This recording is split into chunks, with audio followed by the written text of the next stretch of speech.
Hello, I'm back, and I come back with a confession. I I didn't realize that. Of course, we have another day. I made that clear, but I didn't realize we had to lock in our answers right in the morning. Right before we start our shift. So, uh, yeah. Unfortunately, I thought I'd get another day of collecting evidence, talking to passengers, and all that stuff. I don't.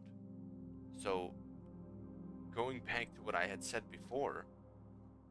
You better have been taking notes. I'll do my due diligence and run you through the evidence, and I expect you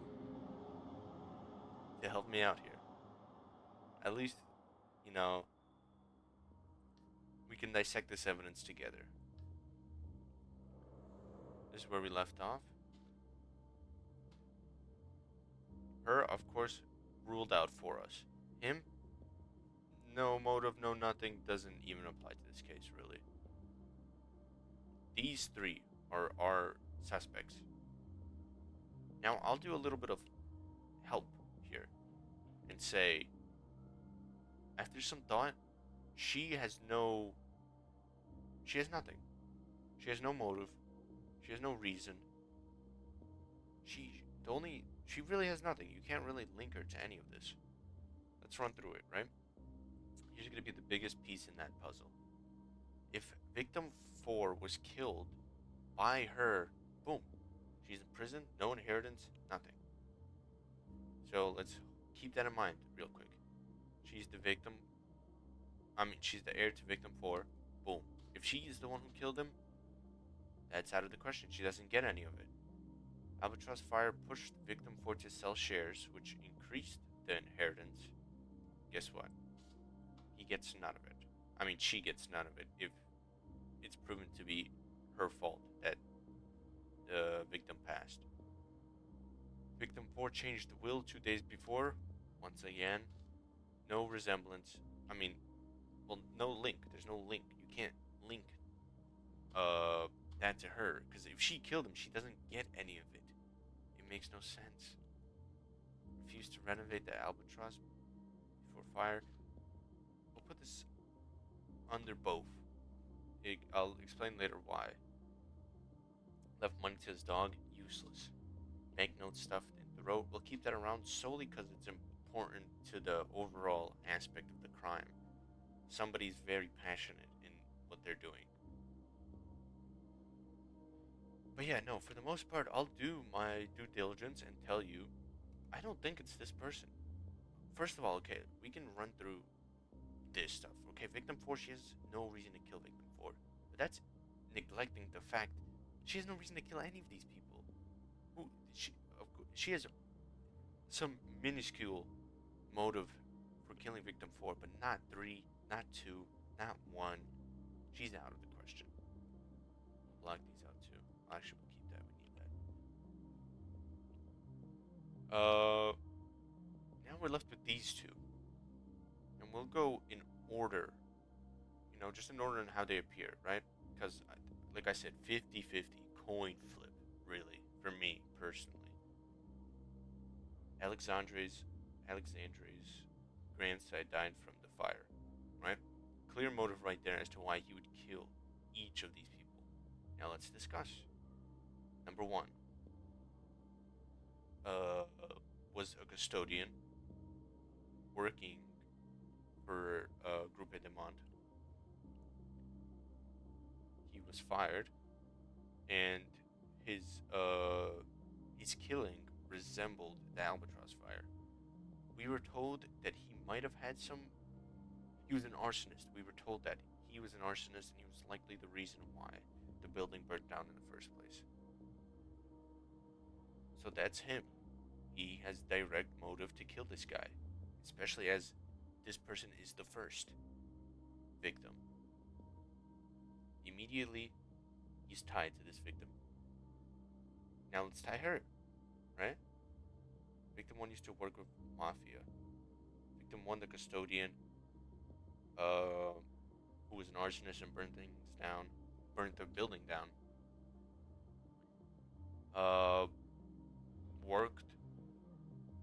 mafia, who she has ties with. She has ties with the mafia. Very shady, Grupo de Mont.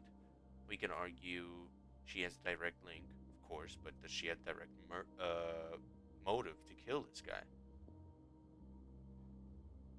Here's what I'll tell you. Maybe for insurance reasons, it makes sense. You can rule it out. But this is a very clear, like, this is passion. This is passion in all these killings, in this one especially, right? Now on to the second one, second victim. First victim, I'll give a point to Alexandre over Anita because he has a very clear link to this, and the passion resembles the reasons.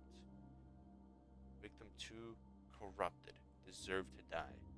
Set by gas station. Gas station evidence is useless, pretty much. It's just, I don't know. It's all right, I guess. Tears found on victim two, maybe killer.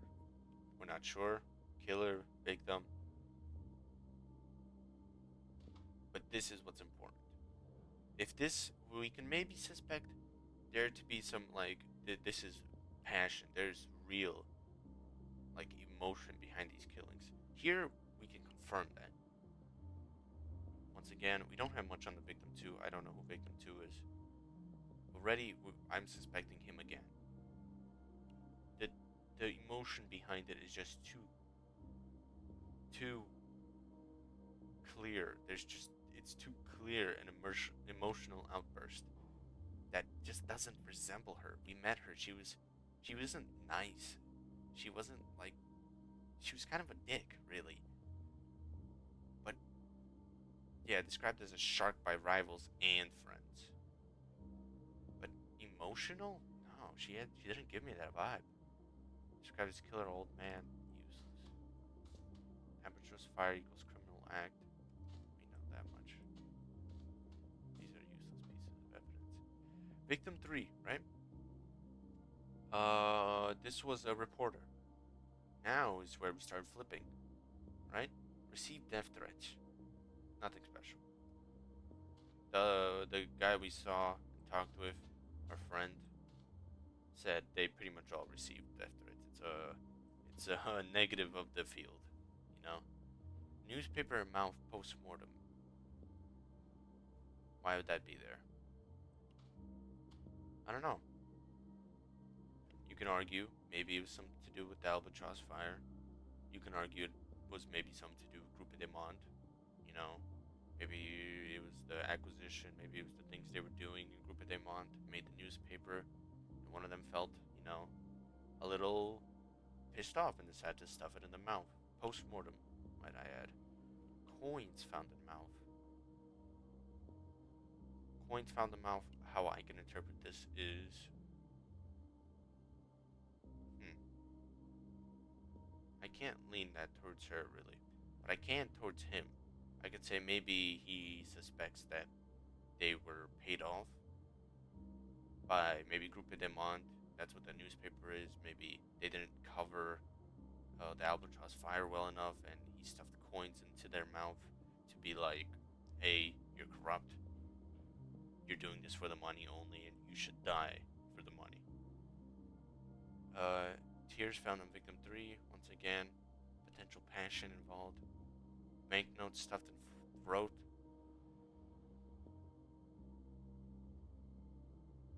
Yeah, no, banknotes stuffed in throat and refused to renovate the Albatross fire.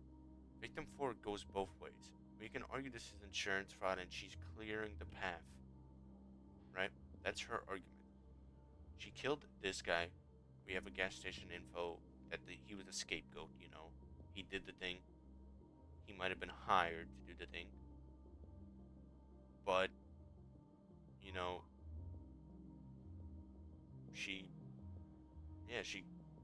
could have hired this person for insurance reasons, insurance fraud. Boom, he does this.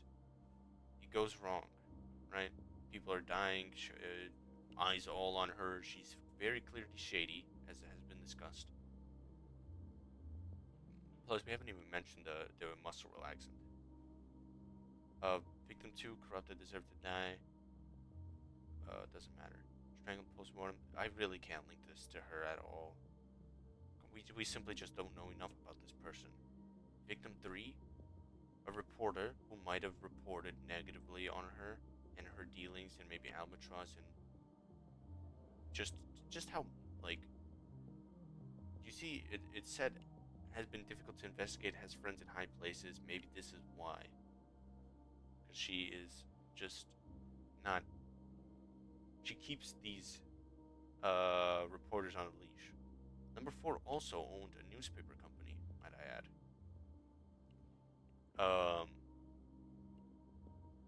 So that's also a sign. Like I said, a loose end.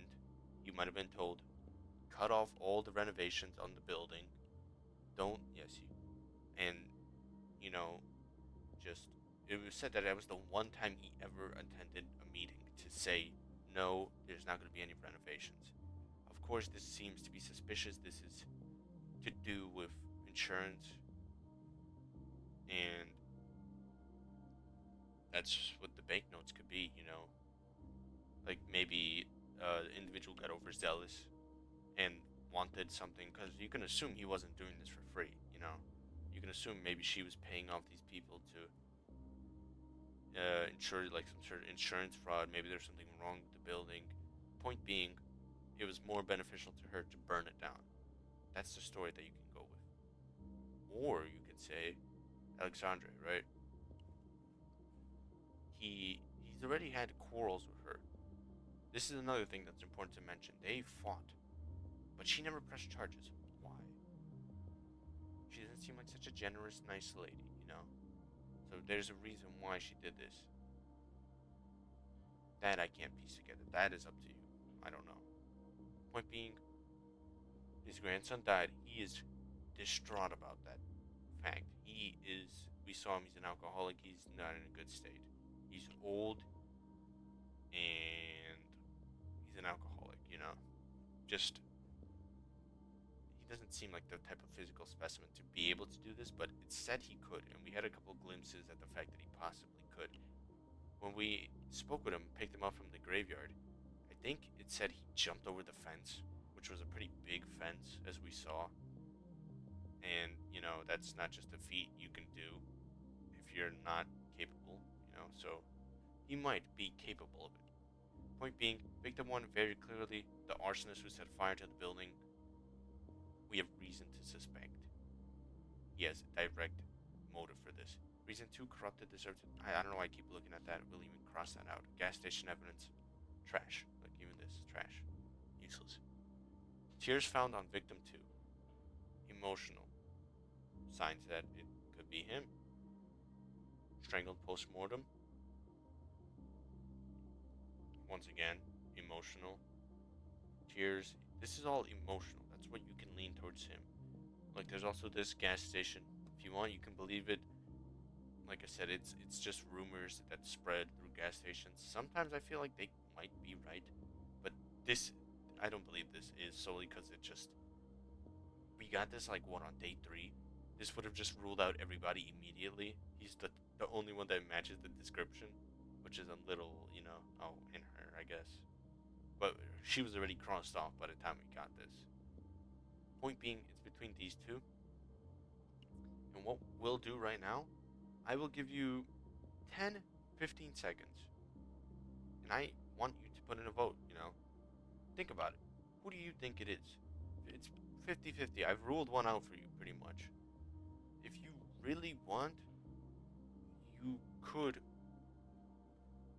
consider them still on the board. Maybe my investigation wasn't so thorough.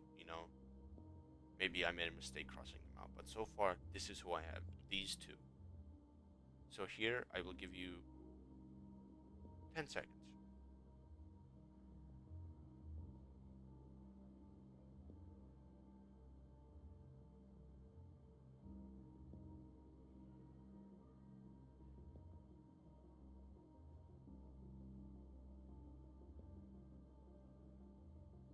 Alright. I even give you a little more. Let's see. I know who I think it is. And maybe in my voice you might have heard me leaning one way. but let's see if you get it right. Let's see if I got it right, first of all. It's the moment of truth. Pick it up. Hello? Hi? Ice cold. So, she heaves a long sigh. There's no background noise. She must not be at the station. I've got a name for you. Perfect. I'm listening. You glance at the wall. The suspects are all lined up. All the evidence. A whole mess of your ideas. Your stomach is in a knot. I don't have to remind you. You cannot get this wrong. I have a meeting in 2 hours with the district attorney and the chief of police. Even the minister of interior will be in a corner of the room somewhere. Obviously, I'm thrilled. But I certainly don't want to put too much pressure on you. You can almost hear the smirk she must be wearing. You lay the receiver down on the table. Now you have to decide. And here we are. See if we can still accuse these two. Let's see. Me? I think he did it. I simply can't make sense of the emotion in these murders on her end. I just think it has to be him. I understand he's old and stuff, but as I mentioned, he has been seen, being capable. You pick the phone back up and explain your choice to Lieutenant Bousset. Why, how, the evidence, your sources. She listens without saying a word. You stop talking and catch your breath. Okay, I'll buy it. Seems like a solid choice. I can fish around a bit to vet your information. She pauses. You can almost hear her nodding. I'll call you tonight. Try to get some sleep. She pauses. No way she's going to hang up on such a positive note. No, she's probably going to. It might be your last night of freedom. She snickers and hangs up. You put the phone down. You might as well be standing in the ice-cold emptiness of outer space. You decide to go to bed, to sleep. Best way to kill the time.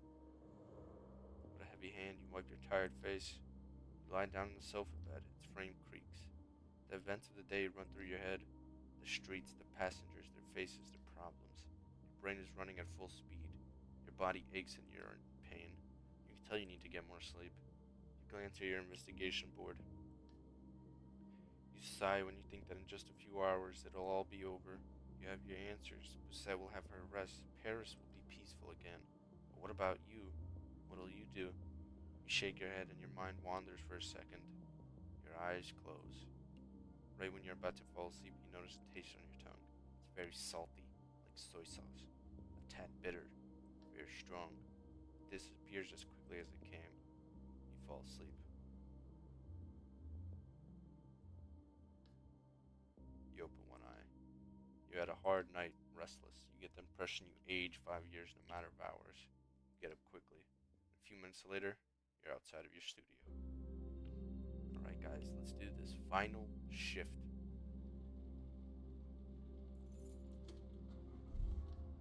Oh, you barely gotten downstairs when you catch sight of Bousset. She's leaning up against the door of your cab, eyes wide open, forehead creased. Get in. You obey. It's too early to react.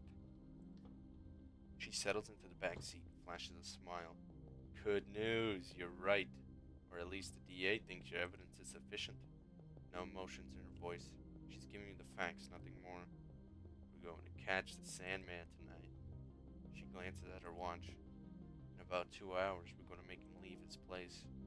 What does that have to do with me? She pulls you some kind of pen out of her pocket that she puts in a little cubby just above the car stereo. This is a bug. I held up my end of the deal. Our deal is just between you and me. I can always break it, Go back to the DA, get you thrown in jail. She shakes her head. Listen.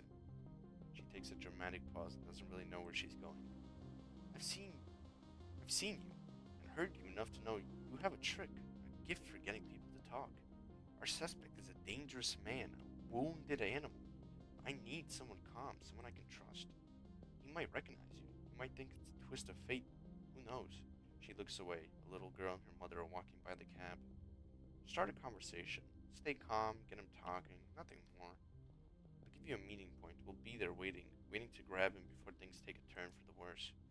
She sighs. Two teens walk by the cabin, and the intense smell of weed fills the air. Busette doesn't budge. I know you can do it. If you stick to the plan, nothing can go wrong. What if there's a problem?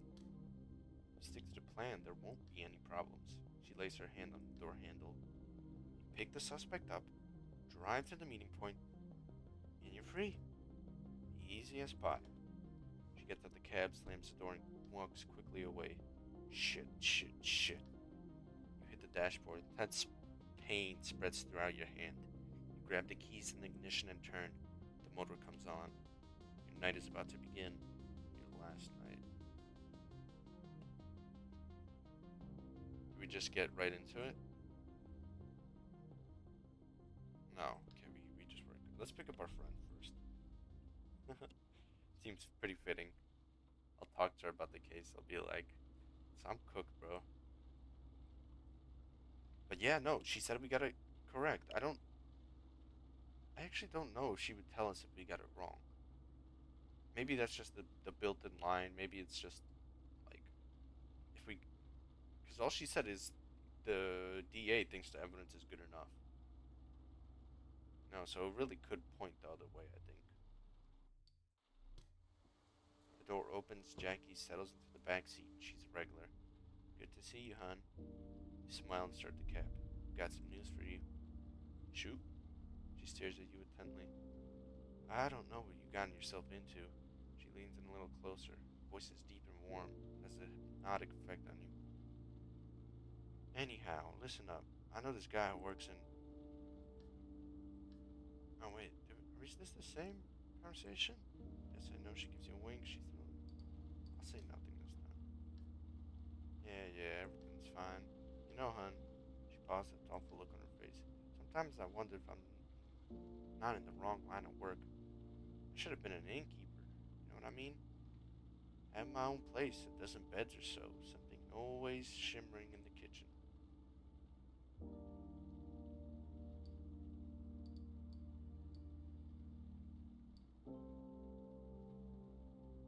Sure, why not? That's right. I said an innkeeper, hun. But these aren't any inns around these days. No, but there are guest houses, bed and breakfasts, and all that. Where would I get the money, hun? Do you think the banks are actually going to lend me money? She snorts sarcastically. Anyhow, I love my job, honey. It's just that, well, she looks out the window. Lately, business hasn't been that good. She isn't embarrassed. Jackie's never embarrassed. She seems upset. Competition is tough these days, especially if all the young Albanian girls are sending in, bringing down the prices. She lets out long sighs of exasperation. Anyhow, I cook for my clients. They come to see me, you see. There's something hot to eat. It's not the Ritz or anything, but it's better than nothing. I have to come by for dinner one night. I have to stop by and try some. Anytime, hon. If you come by my apartment, it'd be a little easier. I can make you something sort of festive. You smile. You like the idea, but not right away. First, let me finish up business. Maybe after, when it's all done. Take all the time you need, hon. I have plenty of time to spare. She flashes you a smile. That reminds me, I haven't seen Ada for a few months. You know how she's doing? She's fine. I'll have to give her a call. You like talking to Jackie, but her time goes faster. It flows more easily. A few minutes later, you park in front of her building. Thanks, hon. She hands you the fare, then exits the cab slowly. Damn, back. She leans heavily on the cab for a moment. You okay, Jackie? Yeah, sure, hon. Don't worry about it. Just feel my age, that's all. Luckily, I don't have a whole inn to clean, right? Bellowing laughter fills the air. Anyhow, this time I'm really gone. Your eyes follow her as she enters the building. She waves one last time from the entrance. You wave back, then start the cab. Oh! This is it. We gotta talk with our friend. Now we're picking him up. The killer! The suspected killer! Oh my god. Let's see. I mean, she said we were right, but let's confirm, you know? You pull up to the sidewalk and wait for the suspect to exit the building. It's a hotel. Not a very nice one. Heavy bars protect the windows. Not that they need to, it doesn't look like they open. They must have come here after the fire. How many other survivors have been living and sleeping here for months on end? Okay, so it is confirmed him. The back door opens and your passenger sits down. St. Louis Hospital, please. He's been drinking. Stench of booze settles in your cab. You nod and start driving. You ride along and your passenger look at you. He seems preoccupied, distracted by something outside. Pretty sure the suspect doesn't recognize you. He's barely looked at you. You'd love to be able to read his mind, to understand how he got to this point, how he kills so methodically in cold blood. He looks like a nice grandfatherly type. What if he's not the guy? Basset will make you pay. You almost jump at the sound of his voice. Change the plans. I need to go to 122 Rue de la Boutie. Rue de la Boutie. You raise an eyebrow. Understood? At the next intersection, you change directions and drive away from the meeting point with the police. How can you fix this? Maybe you can drop your passenger off, then call Basset to explain. He might try to escape. What's he going to do on Rue de la Boutie? Posh neighborhood with a theater, shops, office buildings. You clench your gut. There's something else on Rue de la Boutie. Aren't the Groupe de Mont's headquarters somewhere nearby? The Groupe de Mont, the company was responsible for the fire. There's no way that's a coincidence. Not a chance. You raise an eye to look in the rearview mirror and cross your passenger's gaze. Everything alright? His voice is clear, crystal clear. No, the slightest alcoholic slur. You sober up fast. Let's call that tonight. It's winter. It's par for the course. His voice is different. His words, his way of speaking, something has changed. I can't remember if I gave him an accent or not. Sorry to ruin the moment, but I really wanna remember. You've almost reached your destination. You tense up. I'm quite bothered. I'm worried about you, my friend. You freeze. You haven't slept much this week. You don't dare turn around. I think you've gotten a little too involved in this investigation. Why don't we make a deal? Tell me what you know and what they're planning tonight, and I'll let you live. Oh no! Out comes the weapon. You don't know where it came from, but now it's pointed right at you. One sign, one move, and you disappear. You understood? You nod very slowly. Who do you work for? Cops. He shakes his head in disappointment. That's what I thought. Why you? As he says that, he freezes. You're the cab driver I shot, aren't you? Turning to nod, you come to the address he gave you. I'm sorry. You surprised me. I panicked. I didn't mean to.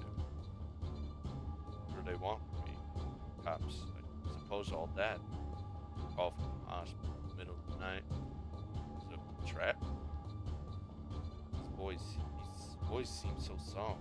You sense you have to play the honesty card with him. Be straight. They want to arrest you. They want to arrest me? You nod your head slowly, ever so slowly. No sharp movements. You have to keep telling the truth. They have proof. They're on your trail. The old man gets used to the idea. I thought I had a little more time. I thought I could disappear. He stares at you, his gaze intense. Well, what's the plan? Really? Get a confession? A confession? Car's bugged. He grins. Why are you telling me all this? I could kill you. You're not a murderer. No, he very much is a murderer. But I'll still say it, because the other one, I'm not afraid to die. What am I, inviting him to kill me? No, I'm not a murderer. You're not a murderer. You're just upset. You're not a murderer. Not a murderer? You kill for a very specific reasons. I've done nothing to hurt you. He pauses, watches you, a smirk on his face. You are strange. I'm realistic. He senses his body suddenly relax. Very well.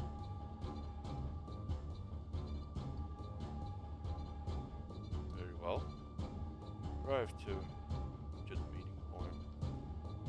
Start driving. Sam must wonder what you're doing. A drop of sweat drips you down your spine. Listen very carefully to what I'm going to say. I have no regrets. Not one. Not for any of my victims. Each and every one deserved to die. They lied. They turned a blind eye. They caused the death of more than 80 people. For what? Money.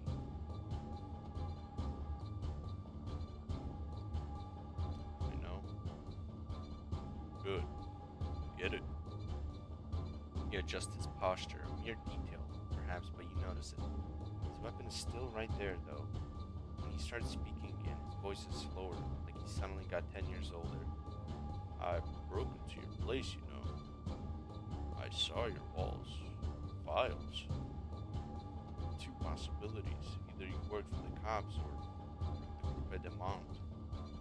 But I figured the Groupe de Monde could afford to hire a private detective.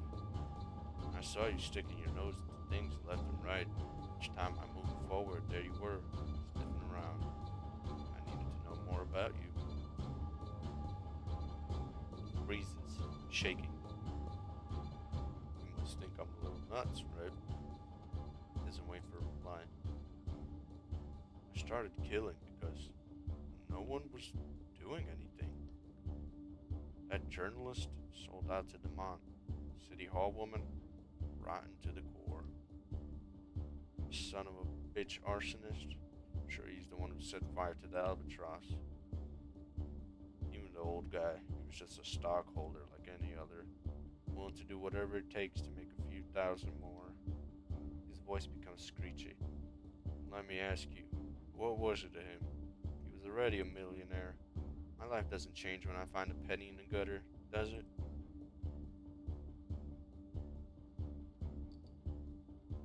Discreet. Nod. This is no moment to disagree. I was a soldier, you know.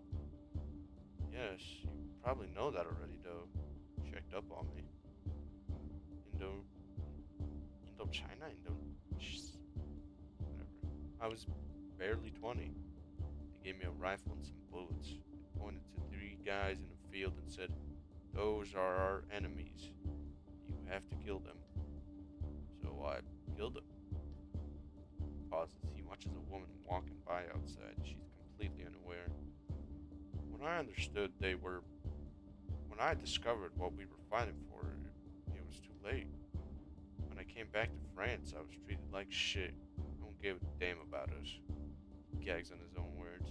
What happens if I run right now? They'll arrest me instead.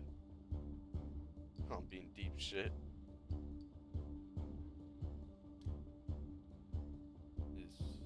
Is that why you're helping them?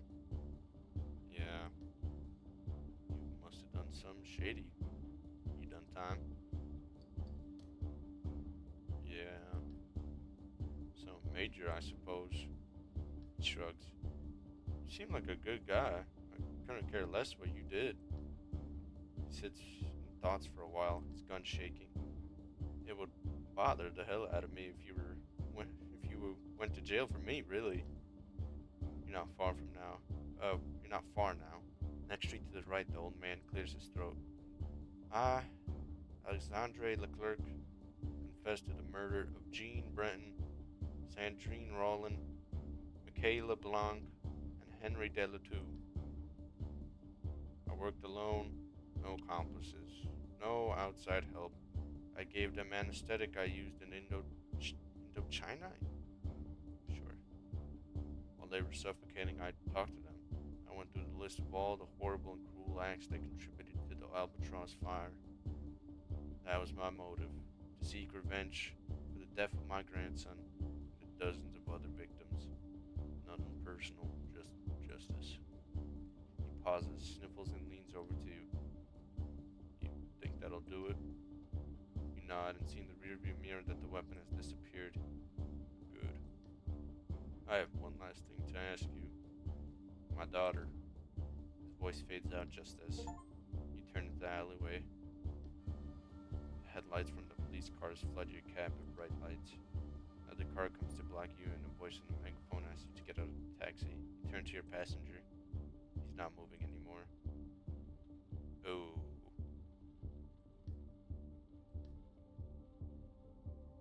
He shot himself. Okay, yeah. Nice mess, huh? The lieutenant manages to fit twice as much cynicism as usual into her voice. Cops have only just let you back into your taxi. They don't know if they're going to be able to save him yet. The dose. Oh, he gave himself a dose. Jesus. The dose he gave himself was fit for a horse. Earlier, when you were talking to Alexandra, he gave himself a shot. Doesn't look good. He committed suicide in your back seat. Real nice mess. I run into some crazy criminals on the job, but he's among the top 3. I'll just let her talk. He's convinced he's a hero. He's incapable of understanding the seriousness of his crimes. He thinks he's Robin Hood. She flashes a clear and honest smile. Anyway, you did good work within the case. I must admit, I'm a bit surprised. Impressed, even. Listen, you're no longer needed here. We got the tape, we have your statement. And if he decides to wake up, we'll get his. The cop flicks away an imaginary ball of fuzz on her leg. She throws the fuzz somewhere in your taxi. Actually, if you could kindly get the hell out of here as soon as possible. Don't leave the country, obviously. I need you to be available for you with questions, but I no longer consider you a suspect. You're free to go. She puts her hand on the door. What's the magic word? I'm just not gonna say anything. Go fuck yourself. Thank you. I'm just gonna say nothing. She smiles. A genuine one. You may just have won the last battle. I know your type. I know the path they always end up taking, and it's drenched with alcohol. She snickers before getting out of the car. You remain completely still, consumed with anger and exhaustion. The cop waves for you to back up. You start the taxi and pull out of the alleyway. Flashing lights, the cops, and all quickly vanishes. Speed through Paris. Not a soul on the road. A thought crosses your mind, almost against your will. You hope Alexandre will survive. You start driving west, far from Paris, far from everything. Well, that's the game. It's funny, we have 2 other cases we can do. If you really genuinely enjoyed this, I'll happily return and explore those ones too. They're different in motivation, they're different in crime, they're different in difficulty. I hope you also guessed correctly as to who it was. Quite frankly, after a certain point, it became quite obvious. Even though I'll confess, I was really on the fence for a very good long time. I actually, up until this episode or the last one, was very heavily leaning towards Anita, the CEO lady.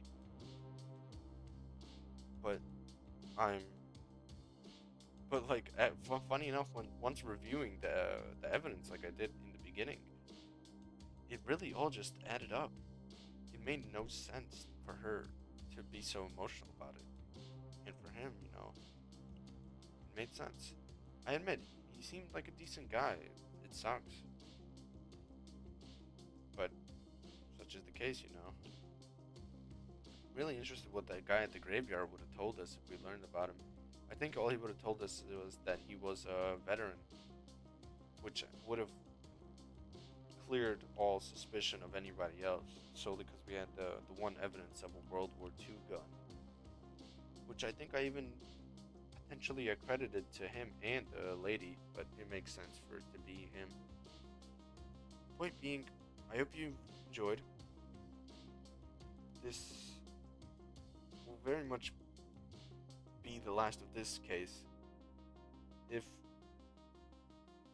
you guys really enjoyed, I can very much come back to it and explore the other cases. Let's see, we have a little epilogue here. The sun is about to come up. You drove all night long with your window open. You're so tired, your chest is tight, and your eyes are heavy, but you can't stop. Not now. You're going to run out of gas soon. Light went on about 20 kilometers back. You're somewhere in Normandy. You pull over onto the shoulder and get out. There's almost no traffic. You step over the guardrail as your eyes adjust to the colorful break of dawn. The sun will soon rise over the horizon. You get your phone out and dial a number. It doesn't ring. Direct to voicemail. Voice asks you to leave a message after the beep. Hey, I wanted to. You catch your breath. When A told me she'd held on your phone just to hear the sound of your voice, I thought it was stupid. But now, the sun is slowly rising and its colors are flooding the landscape. Bare underbrush, a tiny village lost in fog, off on the distance, a hilltop sparkling with dew. The view seems alien to you. I wanted to thank you for giving me the opportunity to redeem myself. Thanks. The word disgusts you, but it's too late. Thanks to you, I did something important. I mean, I think. Who knows? Silence. Your head is spinning. You haven't spoken to your brother in years. Well, in a manner of speaking, you grin. Kate is good. She's doing better.